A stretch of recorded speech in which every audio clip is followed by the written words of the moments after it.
Okay, ठीक हो गया। चलिए, लेट्स फिनिश दिस। उनके अगेंस्ट इनको जस्ट,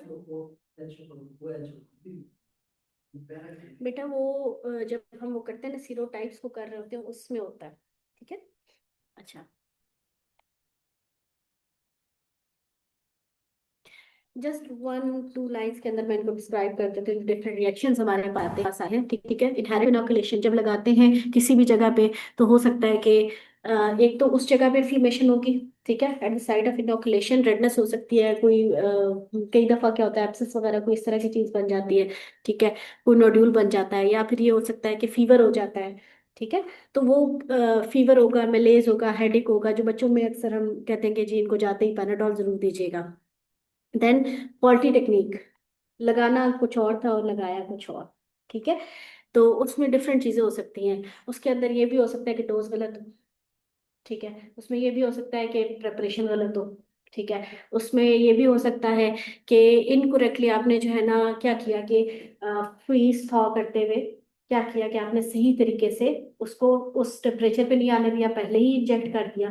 हम करते हैं ना, टेम्परेचर पे ला के कई दफा इंजेक्ट करते हैं। ठीक है। रॉन्ग डाइल्यूएंट यूज कर लिया, प्रेपरेशन हमने सही नहीं की है।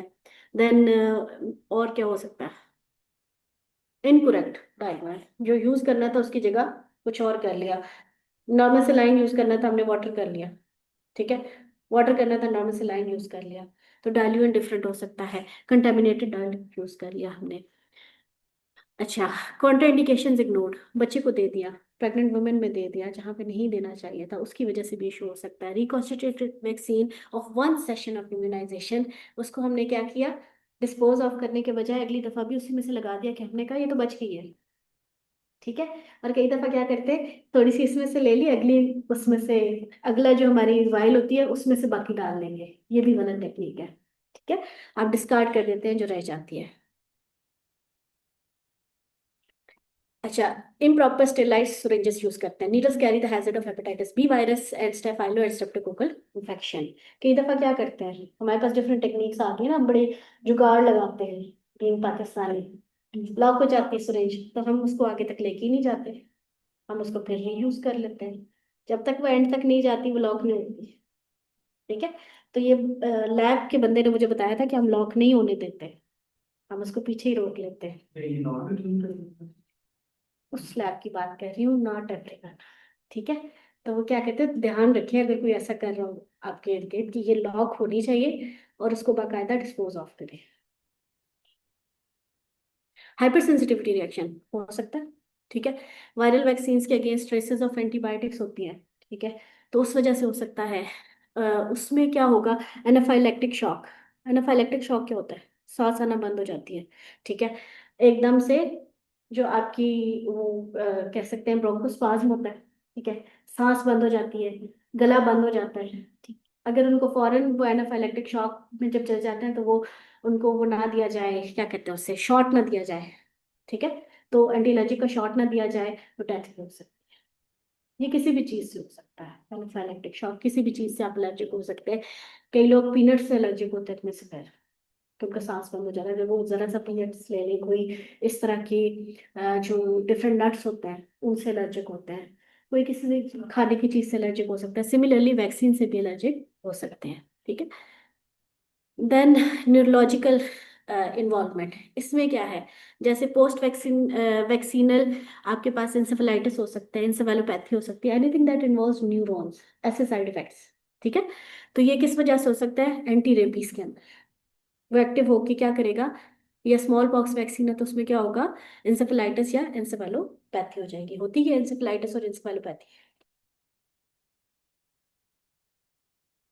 यार ब्रेन की मेम्ब्रेन्स जो होती हैं उनमें क्या होगा, स्वेलिंग हो जाएगी। ठीक है। प्रोवोकेटिव रिएक्शंस, कोई भी ऐसा रिएक्शन जो कि अनकनेक्टेड है, कुछ भी हो गया, ठीक है, कुछ भी हो सकता है, लाइक आपने लिया और ऐसा रिएक्शन हुआ कि बाल गिरना शुरू हो गए, वो एक टिपिकल रिएक्शन नहीं है वैक्सीन से, लेकिन हो सकता है ऐसा रिएक्शन जो कि टिपिकल रिएक्शन नहीं है, अनकनेक्टेड, तो वो क्या है, प्रोवोकेटिव रिएक्शन में चाहिए। अदर्स में आपके पास क्या है, डैमेज टू फीटस, अब प्रेगनेंसी में दे दिया है, रुबेला वैक्सीनेशन की वजह से हो सकता है। Age displacement in the age distribution of a disease, potential problem in mass vaccination against measles, rubella and mumps, different ages पे दी जा रही है। ठीक है, मीजल्स अभी पीछे की जा रही थी, आप लोगों ने सुना होगा। ठीक है, तो डिफरेंट एजेस के अंदर डिफरेंट रिएक्शन हो सकते हैं। प्रिकॉशंस क्या है, बिफोर टेकिंग एंटी सीरम और antitoxin it is necessary to test for sensitivity. जैसे किया जाता है सेंसिटिविटी रिएक्शन, चेक किया जाता है कि वो पर्सन जो है इससे हाइपर सेंसिटिव तो नहीं है, एलर्जिक रिएक्शन तो नहीं हो जाएगा उससे। ठीक है, दो तरीके से करते हैं, instilling a drop of the preparation into the conjunctival sac, a sensitised person will develop pricking of the conjunctiva. Drop डाला, खुद ही पता लग जाएगा। ठीक है, a more reliable way of testing is by intradermal injection of 0.2 ml of antiserum diluted 1 to 10 with saline. A sensitized patient will develop a wheal and flare within 10 minutes at the site of injection. It should be borne in mind that these tests are not infallible. ठीक है, ये जो है खुद ही ठीक हो जाते हैं। आप इनको जब करते हैं, करते क्या है कि 1 in 10 डाइल्यूशन के साथ आप चेक करते हैं कि एलर्जिक रिएक्शन तो नहीं आया। कई दफा आपने देखा होगा एक और भी वो लगाते हैं, टीबी से पहले भी एक चीज वो लगाते होते हैं, कभी देखिए,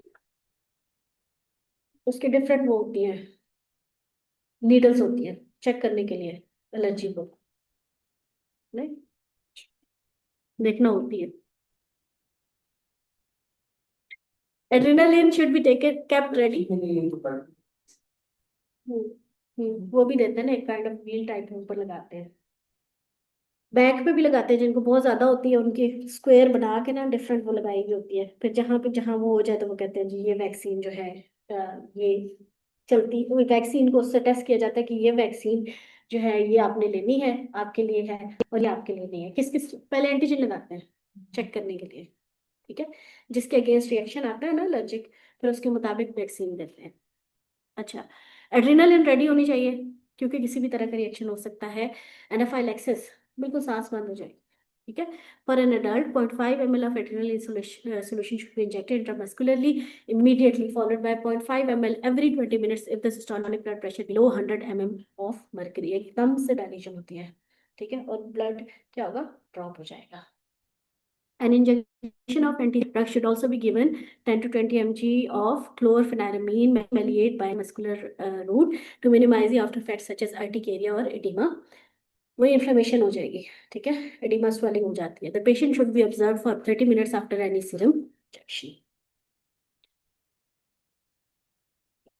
The risk of adverse reactions can be reduced by proper sterilization of syringes and needles, by proper selection of the subject and the product, and if due care is exercised in carrying out the procedure. Measles and BCG vaccine should be reconstituted only with the diluent supplied with the manufacturer। ये नहीं करना कि हम normally क्या करते हैं कि सारी चीज आई होती है उसको उठा के फेंक देते हैं और कहते हैं हम वाटर से खुद कर लेंगे, करते हैं ना अक्सर, हम करते होते हैं लोग। हम कहते हैं ये रिलायबल नहीं है, हम दूसरा वाला करेंगे, हम अपनी मर्जी करेंगे। जब आपके पास टेक्नीशियन है आगे, ठीक है, उसको ये थ्योरी नहीं पता कि इसके अंदर जो ऑयल दी गई है वो पानी की नहीं है, ठीक है, तो आप स्ट्रिक्टली उसे क्या करना है, रिकॉन्स्टिट्यूट करनी है। मिक्स से नहीं कि वो क्या वाटर को इंजेक्शन उठा के मैं इससे कर लेता हूँ, क्या फर्क पड़ता है। अगर वो ऐसा करेगा तो फिर इंजेक्शन का कोई फायदा नहीं, वैक्सीन जो है वो वायबल नहीं होगी। Reconstituted vaccine should be discarded at the end of each immunization session, never retained for use in subsequent sessions in the refrigerator of the immunization center. No other drug or substances should be stored beside vaccines. Training of immunization worker and their close supervision to ensure that proper procedures are being followed are essential to prevent complications and deaths following immunization.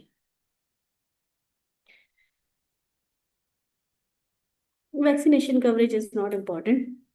अच्छा, vaccination strategies, different strategies जो हमारी use की जाती हैं कि हमारी special population के लेके जाती है, this is important. Application of active immunisation किन को करनी चाहिए? एडल्ट फीमेल्स एक्टिव इम्यूनाइजेशन होनी चाहिए। Vaccination vaccination for special occupation जैसे हेल्थ केयर है, ठीक है, नर्सिंग है, उसके अंदर जो इन लोगों के साथ इन कांटेक्ट आते हैं, ठीक है। Vaccination for special lifestyles, इन लोगों में ये डिजीज हो सकती है, ठीक है। Vaccination for special environmental situations, environmental situations भी हो सकती हैं, किसी चीज से एक्सपोजर आ रहा है, किसी ऐसी जगह जा रहे हैं जहाँ पर बहुत ज्यादा एक्सपोजर आ रहा है, जैसे टाइफाइड, ठीक है। तो इस वजह से आप क्या करेंगे कि किसी एरिया के अंदर टाइफाइड बहुत ज्यादा है तो फिर टाइफाइड की वैक्सीनेशन करेंगे। स्पेशल हेल्थ स्टेटस पर्सन जैसे डायबिटिक्स है, हार्ट पेशेंट्स है, ठीक है, at risk population. Vaccination in travel, travellers diarrhoea के लिए भी की जाती है, ठीक है। वैक्सीन अगेंस्ट बायो टेररिज्म, ऐसी चीजें जो कि टेररिज्म में हो, ऐसे पैथोजन जो कि टेररिज्म में इन्वॉल्व हो सकते हैं बायो में, उनके अगेंस्ट में स्पेशल वैक्सीनेशन की जाती है।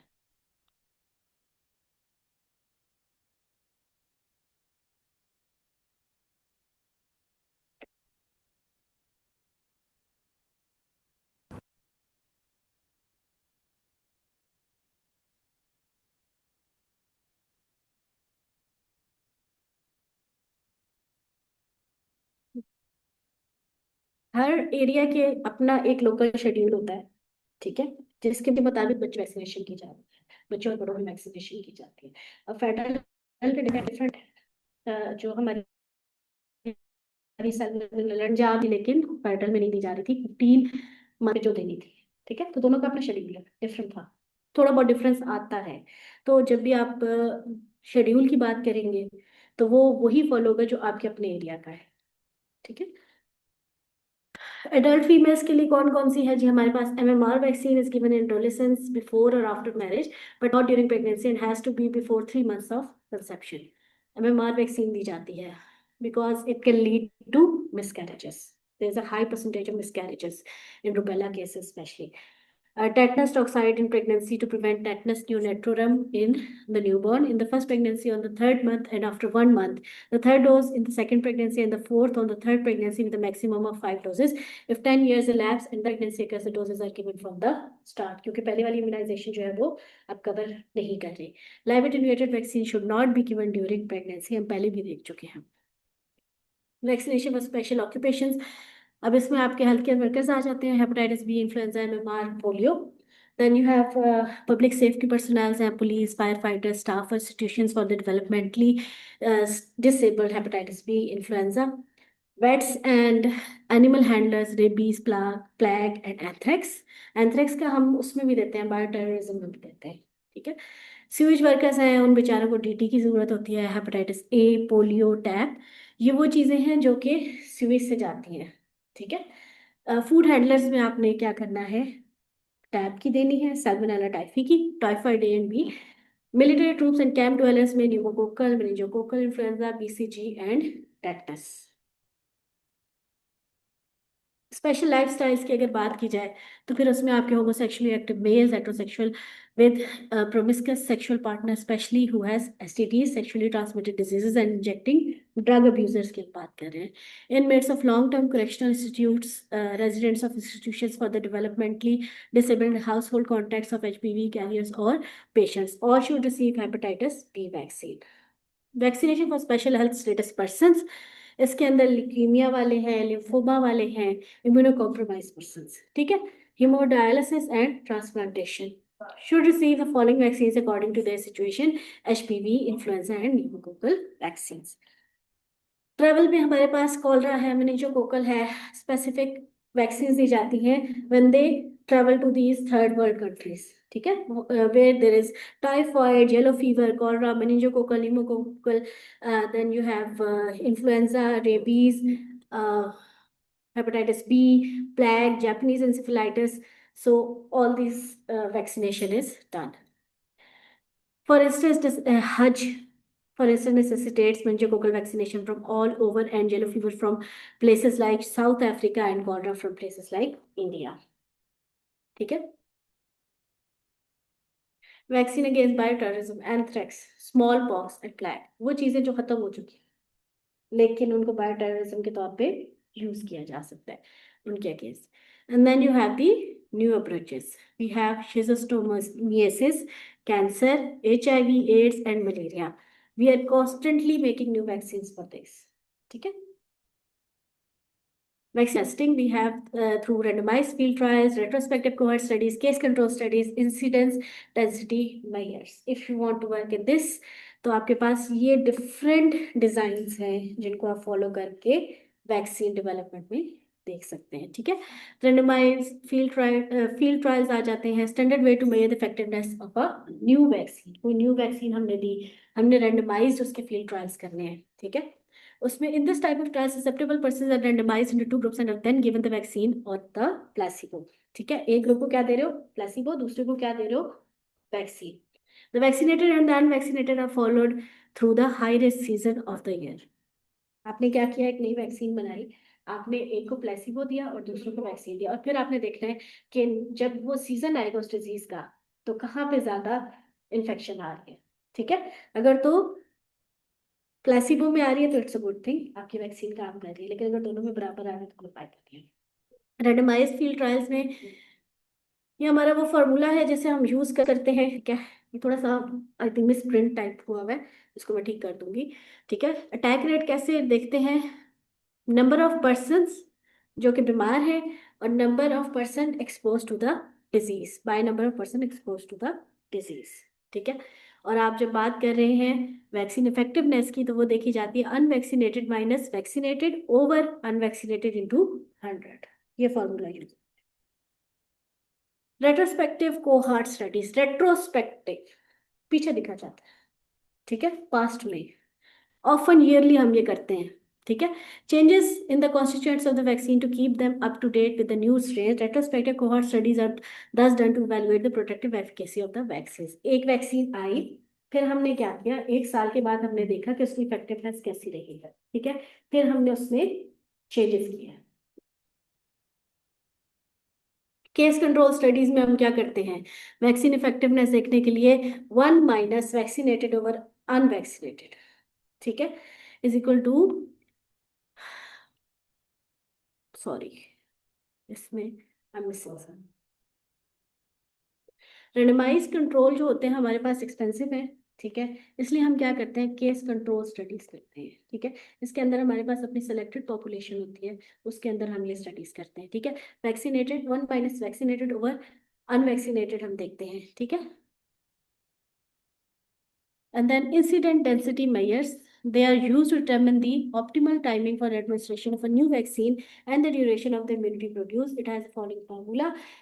Incidence density is equal to number of new cases of a disease over percent time of exposure, days, weeks, months, or year. So this is it for today.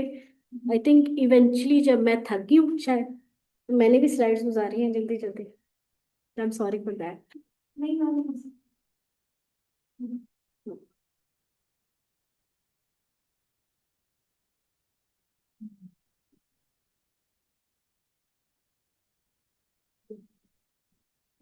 नहीं